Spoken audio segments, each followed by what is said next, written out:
Welcome to the Value Maker podcast. My name is Ryan Purvis. I'm your host, supported by Heather Bicknell, as we meet with the people that make the digital workspace work. It's about the technology, it's about improving people's work experience and finding the return on value. Welcome, Scott, to the Value Makers podcast. Tell us a little bit about yourself. Yeah, Ryan, I've been told I have a very typical, yet not typical, normal but not normal background. So I was an engineer coming out of university, got into network security very early on in my career, was deploying security operations centers for EDS way back in the day. Because of that, I got hired away to what became the very first MSSP. And I got the opportunity to go live in London for a little bit. I got to live in Sydney for a little bit. So I'm one of the few people I know in the tech industry that spent a lot of time overseas. You probably know this when you're in the VC tech world, and I was with Symantec, I was with FireEye. I lived in Singapore for 3 years. Some big names, Yeah, but you don't tend to get sent overseas as much as you did maybe like 20, 30 years ago. It's just not as common, right? So I've had a fantastic career, super lucky, I feel like. Got to live overseas in 3 different countries, experienced different cultures, working in Europe. I know the UK doesn't consider themselves Europe, but when you're based in the UK, you always tend to go to Europe for business. Obviously Southeast Asia and Asia with Singapore and Sydney. And I was an engineer by trade, but one of the best things that ever happened to me was I was mandated to take 4 years of speech course. I went to this small, tiny liberal arts school in Texas. And so it's really helped, I think, with the career because natively I'm an introvert and want to talk tech, but sort of getting out there, understanding business. I know we'll talk about value and what have you on this conversation, but that forcing you to get into the sales process and to talk about value with customers, I think has probably been one of the most transformational parts, of growing up in the industry. Perfect. I mean, a couple of things I want to pick out of that. So my experience with a lot of Americans don't leave America. Yeah. So they don't understand different cultures and all the rest of it. And I've worked for I've worked for European businesses, I've worked for South African businesses, Middle Eastern businesses, and in all those other businesses, except for the American ones, everyone travels. So there's a natural understanding that you're different. You're not going to feel the same way as me. And there's frustration from that still. It doesn't mean it's perfect. It just means there's a little bit more empathy, I guess. The U.S. economy is so huge. It's like, it is funny when you leave and you come back, you just sort of forget how big, the U.S. economy is and there's so many major cities in the U.S. When you're in Asia, you basically spend your time between Sydney, Melbourne, Hong Kong, Singapore, Shanghai, Beijing, Tokyo, right? And Seoul. And when you're in the U.S., you're like Miami, New York. So you sort of forget. But I do think it limits the ability for U.S. executives to have that ability to understand like global business in the right way because we're so rarely sent overseas anymore. Yeah, no, I'm in that hybrid mode still. I think you need to be in an office and I think you need to travel. And as much as we can do this, like we're doing now, we're having a great chat. There's still that need to fly over at some point and meet somebody face to face, have a chat with them. I don't drink, but go out for lunch, have a cup of coffee, walk around the park and get to know the person and their body movements and all that kind of stuff. So you can have these kind of conversations a lot easier and not maybe travel 20 times a year, maybe travel 10. Right. And all that kind of stuff. So yeah, for sure. So, you've got some big names on your thing. Symantec, FireEye, security. Well, what made you end up where you are now with SolCyber? Well, I'd been doing it about 20 years combined. And so I was, Symantec 11 or 12 years, FireEye Mandiant for 3 or 4 years. I did like a consulting gig for private equity for a couple of years. And ironically, each company got smaller and smaller. My first job was with EDS. So each company was slowly getting smaller and smaller. And, the MSSP business, without going into gross detail, really hadn't changed that much in the 20 years. It was still essentially ship your data to the MSSP. They ship you back what they view as qualified alerts, and it's up to the customer to do something with that. And my view was that had gotten long in the tooth. We were definitely due for some change. So it was an opportunity to basically rethink how managed security services are done, lessons learned from 20 years, and bring that to a new model. So we get classified oftentimes as an MSSP because it's probably the closest thing to us, but we're really more security programs as a service. We try to deliver the tooling, the people, the response, the project management, the compliance, the reporting, a broader suite of capabilities so that we allow customers to up-level their staff into more high value or roles that need a higher level of understanding of the internal side of the business. So I use this all the time, like internal fraud, really hard to do remotely. Yeah. So, Yeah. instead of trying to find detected alerts, do response, right? So that was the reason for starting SolCyber. Okay. And I'm curious, I mean, it sounds like a very people process driven business. Do you have your own product as well that you bring into customers, or do you pick your best products and you put them together in the stack? And then that's what you go to customer with? So Or combination of both, I guess. it's a combination, but we actually looked aggressively. 'Cause, I mean, we've built multiple SIMs in our careers. We've built endpoint. So we've been in that space. When we looked at SolCyber, we originally thinking maybe we'll build product. The reality, at least how we interpret it, was the products are so good these days in each of their niches, Yeah. and they're relatively affordable when you buy them at scale like we do, that it didn't really make sense. Like, why were we going to build our EDR? It didn't really make sense when you can go, we use CrowdStrike, we use SentinelOne, like we use multiple products. Same with SIM. Like there's so many SIMs out there. It doesn't make sense to build a new SIM. So where we spend a lot of our time on intellectual property is combining products, processes, presentation layer, things like that, not saying, hey, we're going to build the next great EDR. It's so funny. So I was actually talking to the CISO. I'll give you the backstory because it's kind of interesting. So in one of the groups I'm in, WhatsApp groups, the guy said, I'm going to do a dad building businesses community. So he put his link and I joined it. All of a sudden we had 300 guys on there. And you start finding people that literally lived like 2 blocks away from you or 10 minutes drive or whatever it was in this group. But I mean, they all go through the same sort of trials and tribulations of starting a business or building a business, etc. So we met for coffee. And we were having this exact conversation about, if you were a small business today, or even, medium business today, you're thinking about the enterprise right now, it's with teams of people and all the rest of it. How do you know what tool to pick? Well, how do you know what combination of tools to pick? Because exactly what you said, the niche will be so good for certain set of tools, but then that one tool will do the one thing that the other one doesn't do, but they all kind of do the same. So you need to know which ones to cobble together in order to get the sort of best coverage. And I mean, I use the example of Mimecast as an email security tool, compliance tool. It's probably one of the better ones. It covers most things. Mm-hmm. But even Office 365 or Microsoft 365 covers so much stuff now. How do you tell the difference between what you get with Microsoft 365 and then still bolting on Mimecast? And it's not so much that you have to get into a feature functionality conversation. It's what is the value to the customer and what do they need for what they do? If you're not a defense business, you don't necessarily need a regulated forensic search. Whereas if you are, you probably do. The thread that you're on is something that we talk about a lot, which is we have this concept called foundational coverage. It's sort of if you get all the way down the row on our services. And basically it allows for the coverage of an organization to have really, really, really good security without more stuff than you need to have really, really good security. So we get a lot of customers that we talk to that they have overlapping security, to your point. They bought multiple tools and they overlap, and then they have these big gaps over here where they don't have anything because it hasn't come across their radar. And so they're overspending on certain things, underspending on other things. And then the tooling itself, why do you use certain tools? Well, it's hard for organizations to understand like how the tools work together. And so what happens to us anyways, or what we see in the market is a lot of the tools are good enough, relatively speaking, to each other, right? We're a very opinionated company around tooling because we know that certain tools work very, very well. And there are other tools that do not work nearly as well. But inside of that upper tier, there's really feature function difference, right?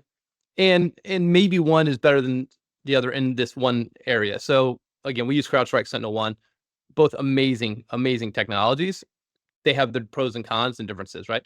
So we don't really go into like why this one's better than that one, but you do need a really, really good endpoint solution that allows for response capabilities and forensic capabilities so that you can go solve the problem when something bad happens, right? And so, yeah, 100%. So we spend a lot of time telling customers like, hey, you're overinvested in A, you're underinvested in B, and then C, you're not running any of it consistently. And so the tooling to your point is a debate, and it does get religious out there with customers. And our point is like, as long as you have something that's really good and you're running it consistently, you're probably in a pretty good spot. The running it No, consistently is 100%. the part that most companies struggle with, to be honest. Yeah.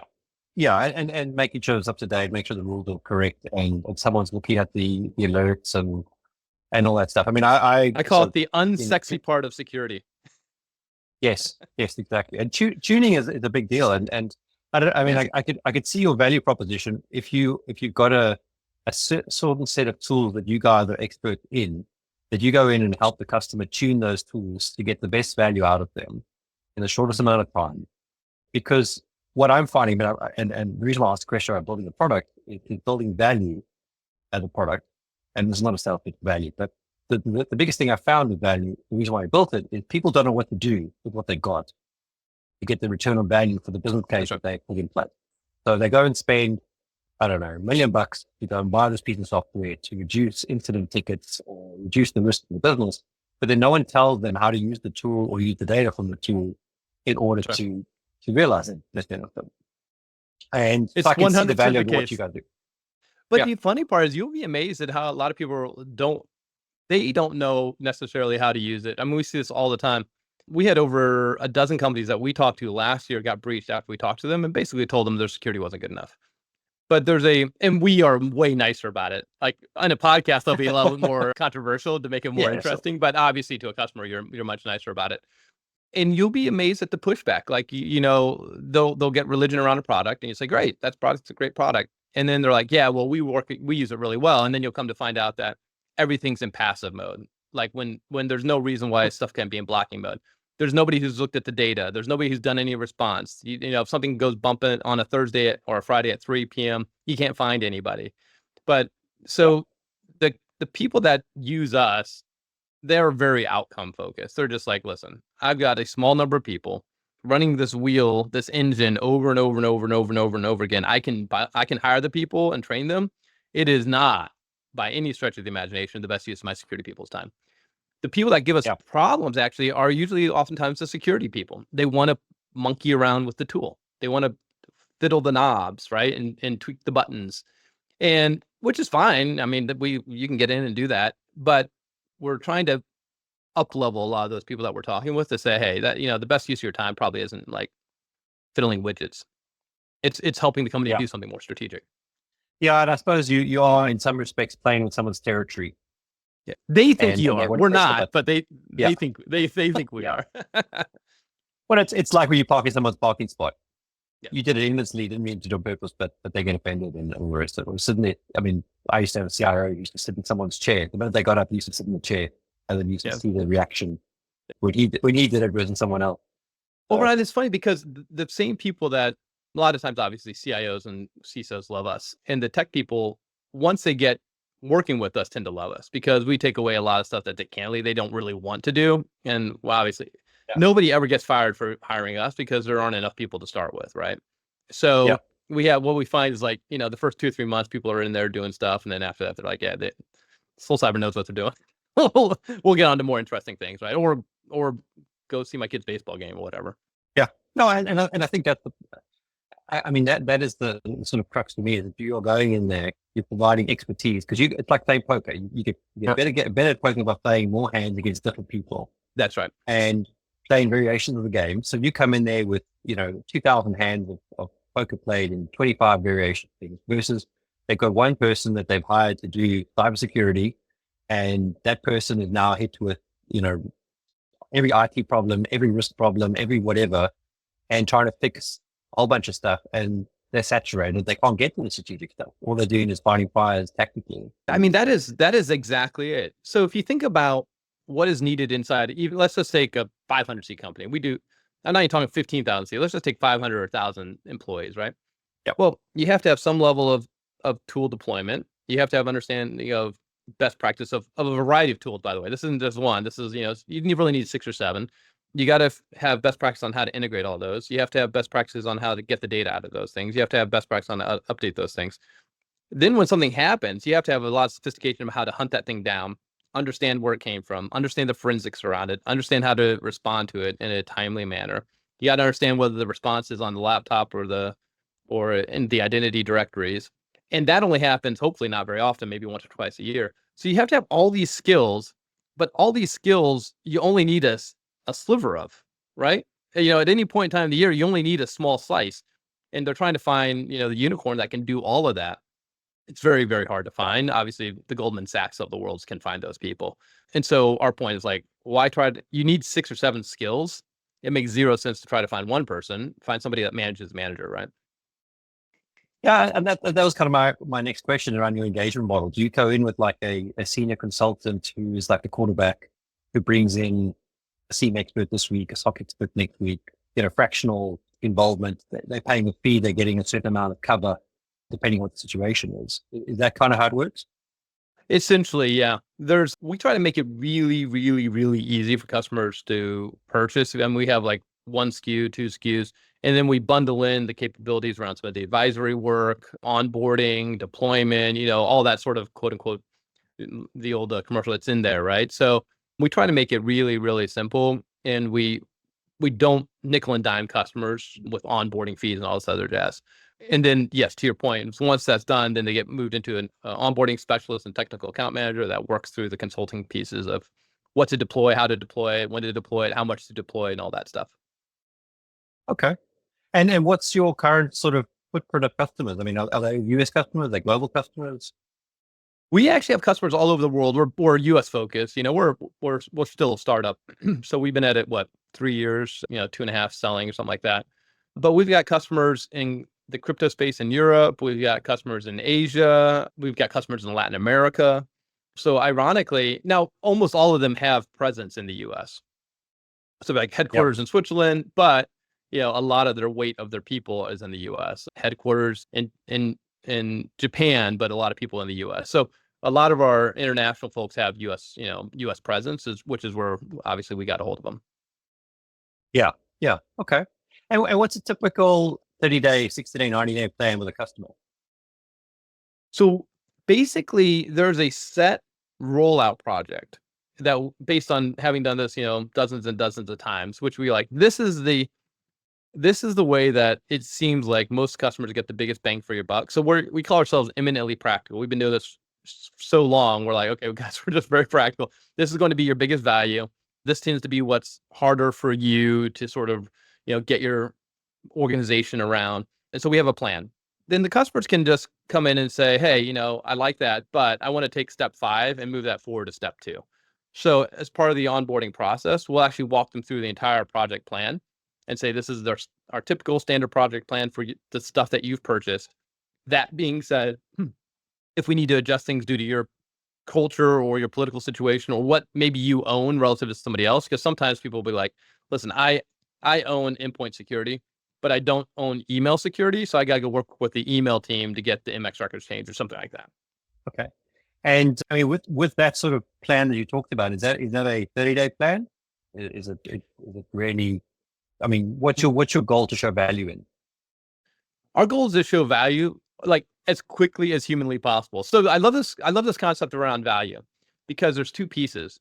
So the first one is like, how fast can we get up and running? And we try to get like stuff installed ASAP, like right away, day 1. Yeah. The second piece is what we call showing value in peacetime.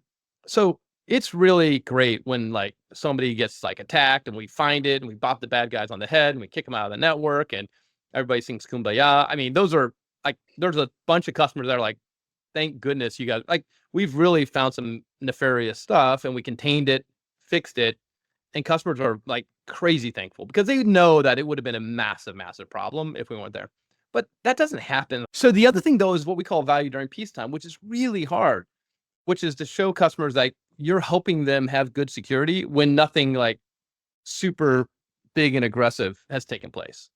Yeah, and then I can understand. So, I mean, my experience of working with similar technologies, not necessarily what you guys do, is you got to be sure, and especially in the SaaS world, you got to be showing value on a regular basis. And that's quite tricky to do, as you say, when there's nothing going on. And that's where sort of repeatable scenarios make a lot of sense. Like, how many devices are unpatched? How many devices are off network or operating on a hotel Wi-Fi, for example, which is risk in potential as opposed to risk in reality. Mm-hmm. So I can definitely understand some of that stuff. I had a question. I just lost the train of thought on it. So, I mean, the kind of customers you work with, are they customers that are mature from a security point of view, or is it a varied scale, I guess? I love that question. Where we struggle the most is what I call medium maturity, believe it or not. Ah, So they yeah, think yeah, they yeah. can do it. They can't do it. We know they can't do it, but they don't know they can't do it. And these customers were the ones that get breached. Where we tend to do well is this is like, these are deals that we close all the time. You get a CIO or CISO. He's like, Scott, I built 3 security programs in my career. Maybe they're at the company 3 or 4 months. He's like, I built 3 security programs in my career. I can do it again. But it makes no sense for me to go out and hire 8 people to do all this manual, repeatable stuff. I want to go hire 4 people and have them do strategic stuff. And then you guys are going to do all the operational stock operations type stuff. We close those deals regularly. Yeah. The other one is, smaller company, maybe has a one person and they're just like I barely know security. I know security enough to know that I can't do this. And no, we're never going to hire a bunch of people. That's just not in our DNA. Those 2 types of customers we tend to do well. Like I said, the customer that's like, we talked to a food distribution company and they're like, we got AV and a firewall, and they thought that's sufficient. We're like, it's not. It's not in today's world, but so be it, right? So, do you have a top 5 checklist that you go into a customer and say, these are the 5 things you need to have in place right now, and what would they be? So I love this question too, and I've said it a couple times, but it's such a good question because our view is that, like a lot of things in life, there's the 80-20 Pareto principle concept, right? So if you look at like, the frameworks, any of the frameworks that are out there, the NIST, the CIS, whatever, you can actually get really, really big bang for your buck, like, top 80% coverage if you do a few of the things. I'm not saying you don't do all the things, but if you're going to focus and you have a limited amount of time and money, then there's certain things that you can actually do. So you need really to understand your endpoint detection capabilities, right? But that's only about 40% of the breaches these days. You really have to have your hands around identity. What are you doing around identity? You have to have some level of zero trust. And I'm talking like the basics of like MFA. You got to have that in place. You got to have some ability to detect evasion techniques. So, hey, somebody pings Scott. Scott clicks on the thing he shouldn't. Scott puts his username and password in. They steal a session. All of a sudden, they're logged in as Scott. But they haven't done anything malicious yet, right? So now you got a Yeah. nefarious actor. Takes them 7 minutes to get from my identity and machine over to somebody else. You got to be able to detect that somehow. Because if you don't, customer's going to be really in a world of hurt, right? So you got to be able to detect that. And all of that has to be rolled into some sort of system. So when I say detect that, that's BEC, that's business email compromise, that's account takeover. There's all these things that tie into identity through different tools and platforms. That's got to be pulled together into an operational cadence that's consistent. And Yeah. if that is, then you can see it. And if you see it, then you have to have the ability to respond to it. And that's where most of the organizations are struggling. It was what they've done is they've bought a variety of tools, some good, some bad. They've deployed the variety of tools, and they aren't doing crap outside of that. Like, they're just not. They're getting pulled into different projects, and they're not focused on the tools. And then, a bad actor gets in via one of the methodologies that sometimes is actually triggered, but nobody saw it. And then now they're at the end of the network and they're doing whatever they want. You didn't mention user training, but is that part of it as well, in getting the employees trained up? Yeah, we do that for customers. So we do phishing simulation security awareness training for all of our customers. Believe it or not, that's something almost everybody has a tool on. 50% of the companies we talk Okay. to aren't actually doing it. They run out of time, or Right. they're launching it like Christmas because they forgot for the year. So, and they got to get it done for some compliance reason. And so we talk to customers all the time, which is something like, listen, we know you got a tool. We don't really care. This is not one of those like the best tool matters. We're like, but do Yeah. you want a person spending 20% of their time launching phishing simulation security awareness training? Or would you rather just have us put it into our standard run books and just do it for you? Yeah. It's crazy actually to think that people will spend money on a tool and wait the whole year and then only use it at the end when they have to renew it again. And even then, Right, they'll probably not use it. they get so, and this is what we tell companies, like, you're so busy. Like, you're so busy. We know it. We're busy. Like, just offload this stuff. And if people want to, contain it, which I get, again, the customers that when they sign up, it's invariable. I mean, our NPS score is like plus 93, which is insane. I mean, customers love it because they're like, oh, it's like cleaning your house on Friday afternoon. You know you need to Yeah. do it. But when the boys say, hey, let's go grab a beer or let's go hit some golf balls, that is just way Yeah. more fun than cleaning the house. So then you sort of let it go. And then all of a sudden you don't get, so all of a sudden this thing that has to be done, this care and feeding of the system and the watching of it and making sure it's working properly just doesn't happen. And so we're like, consider us your maids, right? You come in, we're going to make sure the house is clean, and you can go off and do the thing that you want to do. Strategy, integrations, architecture, internal systems, fraud, these things that you can't deliver at scale very easily. Yeah, I can see that. There's another question I had for you, which is, so you engage a client, you basically become sort of a recurring service, I guess, for them. Mm-hmm. Yep. Do you sort of report back to them on things you've found or detected, or, sort of give them the story of, okay, we've been here for 3 months, this is stuff we've stopped for you right now. Do you turn that into a value metric to say, the risk to your business was, your turnover, whatever that number is, or we've mitigated these risks, which could have been this much impact to your business, some sort of financial metric or time metric or anything like that? We do. The things that customers love. So we do, when they're onboarding, we have very regular cadence. Then we move them into a monthly report and a quarterly business review. A quarterly business review is with the team. They'll have an analyst and engineer and their customer service person that they work with. We will translate that via two methodologies into finance. It's always hard, right? But one is like, how many hours do we spend doing stuff on their behalf? And we're just like, hey, we were patching machines, we were rolling out new systems, and we were bopping, we were looking through all these alerts and we were validating them. And the ones that we saw, we did something with them. The ones that looked bad, we validated them. We got onto the machines and could tell that they didn't. So that's sort of value during peacetime. The other thing we do is we tie that into the best metric we've been able to find, because it seems to be the most accurate, is cyber insurance. And so basically we're saying, okay, yeah. Cyber insurance is saying that these are all the risk numbers that you have as an organization.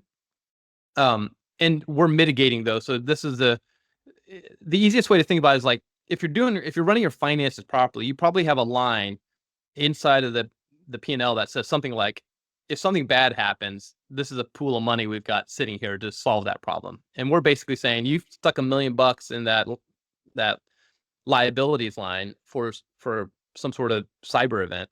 We're going to take that risk down and we're going to save you, $500,000 a year or something like that. And we can base that on the cyber insurance data. Although I'm finding the cyber insurance is getting more and more expensive by the year anyway. Absolutely it is. And harder to get. Yeah. No, it's crazy. Absolutely crazy. I'm pretty good from a question point of view. Anything else you want to share? I think it's been a really interesting conversation. I think we've covered quite a lot of good stuff. I appreciate it, Ryan. I think the thing I tell the audience out there is, when it comes to value, I will say security is a great training ground, because it's essentially insurance, right? And so you're trying to tell people like, hey, you don't want this catastrophic thing to happen. And they're like, but I don't want to spend the money. So it really does force you to be quite thoughtful around how do you translate what you do to value. And so I love the approach that you have from the podcast, because it really is something that's challenging from a cybersecurity standpoint. And we spend a lot of time, a weirdly amount of time, trying to figure out how to articulate that value in ways that are easy for customers to understand. Yeah, it is a tough conversation. And the reason why I use value as opposed to investment is that sometimes the value is not tangible. Yep. So you're mitigating the risk, and the risk of the value to it, which could be, turnover in the business, but also could be a loss of an employee, which, losing an employee, you could, look at the basic math and say, oh, well, it takes me 3 months to hire that person and to train them and all the rest of it. There's that cost. But there's also the knowledge they walk out with that you don't even know that they have until Joe's gone and Joe's got all the, all the files that we needed. So it's just trying to give it a nice, simple number to go with. Where would be the best place for guys to get hold of you? Oh, sorry. Did you have something else you want to say? No, I was just going to agree that this subtle value is probably, let's put it this way. When we find when somebody's a customer and we find a bad actor, there's no debate about the value, because they can literally feel like they dodged the accident. It's conveying that obviously beforehand. So easiest place to find us, SolCyber, SolCyber.com. I'm Scott at SolCyber.com. Super easy to get a hold of me. And thank you, Ryan, for the conversation. And obviously thanks to the audience who's listening. No, it's been an absolute pleasure. Great chatting with you. Thank you for listening to our episode. I hope you enjoyed it. Please share it with your friends and colleagues. Help us grow our network. Please also check out our website at www.valuu.work and our product that's on there. It's something we worked really hard on. We hope that it benefits you.